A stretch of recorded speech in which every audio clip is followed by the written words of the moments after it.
The county say he wants to go ahead with his defense process. Yes, he has the rights. But also, it's only incumbent on let's even make a verification if he was the one that listed these people out. And let's make a verification on that process that was said that came from him. And let him go through his defense. A man has the right to be able to defend himself. Right. I am not saying. Hello, my wonderful people. Welcome once again to Viewpoint News, where we go beyond the headlines and tell the stories the mainstream wouldn't highlight.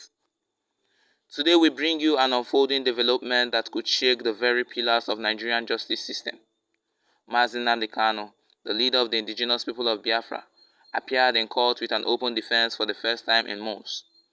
A moment many had been waiting for, not just in Nigeria, but across the diaspora. His words unfiltered, his stance unshaken, his message loud and clear. But what caught even more attention was the take from Rufai Oseni, the fearless Arise TV journalist known for his bold truth-telling and fiery analysis.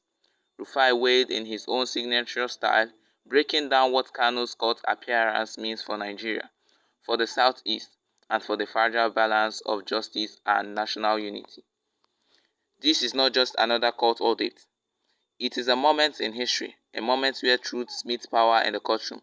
So sit tight, grab your attention, and don't blink, because what you are about to hear might not be what the mainstream media would tell you. But before we continue, hit the subscribe button, like this video, and turn on your notification bell so you never miss an update like this. Let's get into it. The county say he wants to go ahead with his defense process. Yes, he has the rights. But also, it's only incumbent on let's even make a verification if he was the one that listed these people out. And let's make a verification on that process that was said that came from him.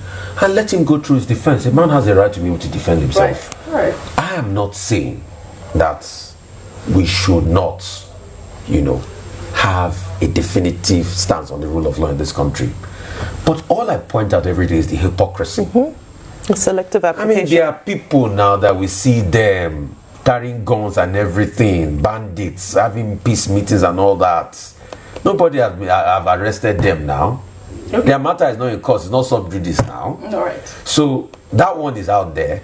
Then secondly, we have also seen people that were pardoned, bandits, criminals that were pardoned.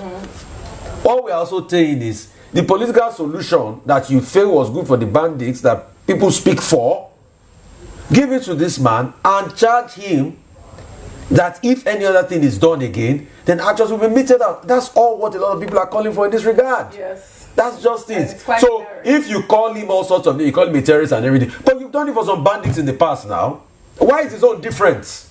All right. That's all I'm asking. All right. I'm not saying I support the way he went about it. I'm not saying I support all his abuses. All right. You did the same process people are saying do for this man, for other people that we saw. You even rehabilitated them. Like Dr. Bati said, you give them ashwebi and jollof rice and pepper soup.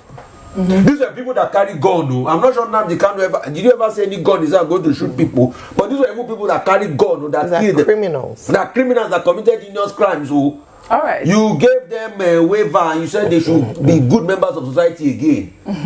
All we are just saying is for the sake of balancing and for the sake of let's have fairness. All right.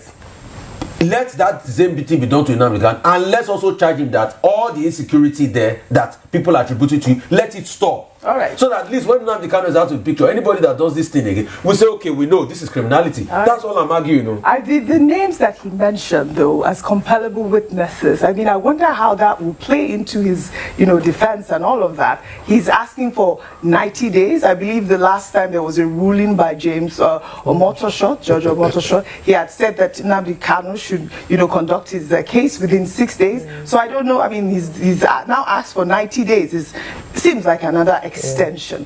But yesterday was this Free Nnamdi Kanu protest, and there were many dimensions to the protest. We saw a clergyman calling out notable pastors, including Pastor Enoch Adeboye, as well as Pastor Tunde Bakare, saying that instead of enjoying tithes and offerings, they should be present at the protest. Well, the same priest was seen running and taking cover after police dispensed tear gas. Let's take a look. And there you have it, a court season that wasn't just about legal procedures, but about a man standing face to face with a system that has tried to silence him. Mazi Nnamdi Kanu spoke, and his voice echoed the frustrations, the pain, and the hope of millions. And Rufai Seni, with his sharp journalistic lens, laid bare what many Nigerians are thinking but afraid to say. Is justice truly blind, or is it wearing the colors of politics? At Viewpoint News, we will continue to follow this story with boldness and balance. We will ask the questions that matter, and we will not be silent when silence becomes betrayal. So what's your take on today's court proceeding? Do you agree with Rufai's views? Do you believe Nnamdi Kanu is getting fair treatment? Let us hear your thoughts in the comments. And don't forget to like, share, and subscribe to Viewpoint News, because here we don't just report news, we question it, we challenge it, and understand it. Until next time, stay informed, stay cautious, and stay fearless. Peace out.